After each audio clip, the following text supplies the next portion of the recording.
My name is Gavin, and recently I applied to Cosmos. For weeks, I wrote and rewrote my essays, hoping to make the perfect application. I spent hours a day, and I finally finished with something that I truly believed would work. I hit the submit button, and a month later, I got rejected.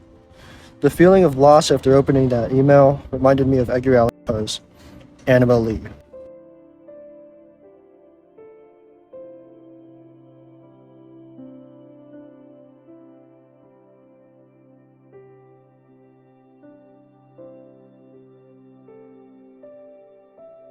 It was many and many a year ago, in a kingdom by the sea, that a maiden there lived whom you may know by the name of Annabel Lee. And this maiden, she lived with no other thought than to love and be loved by me. I was a child and she was a child, in this kingdom by the sea, but we loved with a love that was more than love, I and my Annabel Lee, with a love that the winged seraphs of heaven coveted her, me and me.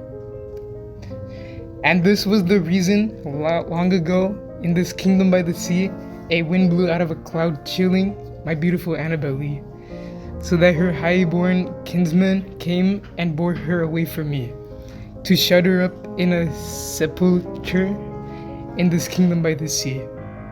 The angels not half so happy in heaven when envying her and me.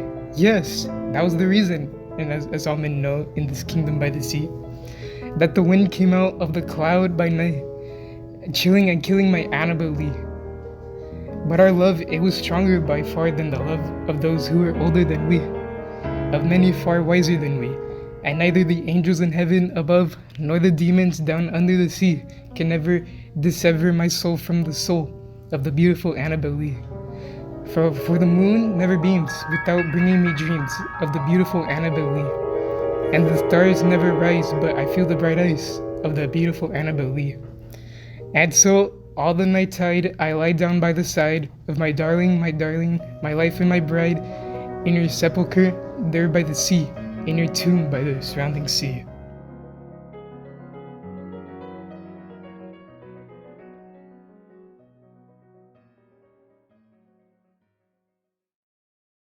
The use of rhymes like Lee, see, me, and we convey the intensity of the narrator's emotions. It reflects his obsessiveness over Annabel Lee's death, like he's trying to convince himself that she isn't actually dead or something. The poem seems to be communicating a message of the immortality of love, but at the same time, it's also trying to convey the unhealthiness of becoming too attached. It taught me an important lesson, that I can always strive for more prestigious opportunities, like getting into Cosmos, but I shouldn't be afraid of settling for other options.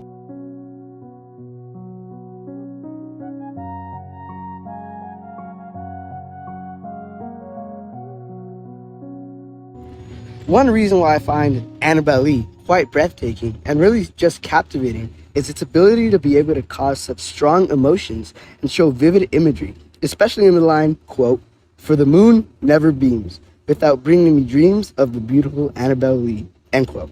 This line captures the enduring influence of lost love and how memories can be triggered by even the smallest things, such as the moon. It represents the power of love and how it shapes our lives, and memories, which makes it an emotionally deep and impactful part of the poem. The whole poem, in my opinion, takes the reader on a journey to a world of deep love, loss, and longing.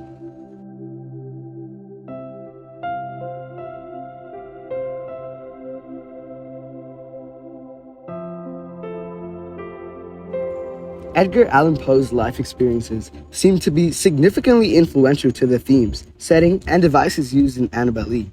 This poem was actually written shortly after the death of his wife, known as Virginia Clem, in the 1800s.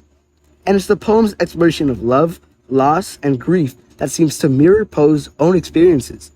What I see is that this coastal setting of the poem might even be inspired by Poe's time when he lived near the sea as he was in the military. Meanwhile, this recurring theme of losing someone you love could relate to any possible losses of a woman in Poe's life. Poe's personal losses seem to play a crucial role in shaping the emotional side of Annabel Lee, which, although unfortunate, it shows the true beauty of how life experiences can inspire such amazing writing.